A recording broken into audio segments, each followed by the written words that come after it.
I don't know about you, but I get mad and take personal offense when people misrepresent the points and miles game because it's something that's very near and dear to me. So I'm back to call out the BS that I see on social media and the credit card space. While I'm not bold enough to say anyone's name, I do want to address the claim that they were making in their video. But if you end up finding this video helpful or find it refreshing that someone is actually transparent about this stuff, feel free to engage, like, comment, save, and share because that's the only way that Instagram and TikTok is going to get it out to more people so they also see the truth behind claims like this that you see far too often. The particular video that got me riled up follows a finance bro where he's sitting in a podcast like format and they spew off some flashy numbers to get people's attention while glossing over the details that really matter in this game. In particular, he said, I can turn $1,000 worth of points and 10x and 20x that into a $10,000 or $20,000 worth of travel. That is very misleading because you tell me what you think of when you hear a claim like that. One, people will start asking, wait, do you know of a secret loophole that can 10x my points? Like, is there something you can do about that? And the answer is no, something like that does not exist. And second, a lot of you will start imagining, wait, what does a $10,000 trip or $20,000 trip look like for me? You're going to start thinking of things like, well, surely that's enough for me to stay like 3 weeks, 4 weeks at a low end hotel. Like, right? I can do that for a whole month. Or maybe others who have families say, hey, look, I know it costs so many points to travel with kids. If I have a family of 4, surely $10,000, $20,000 is enough for me to do that, right? No,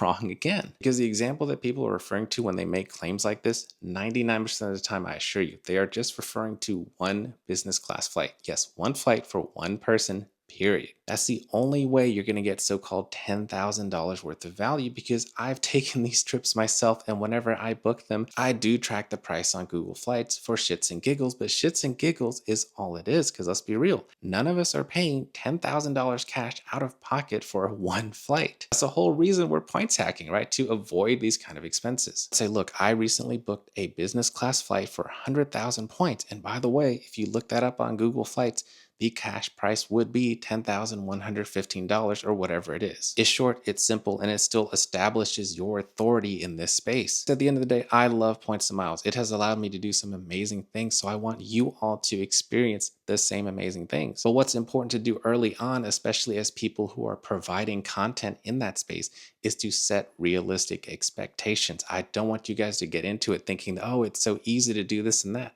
It is not.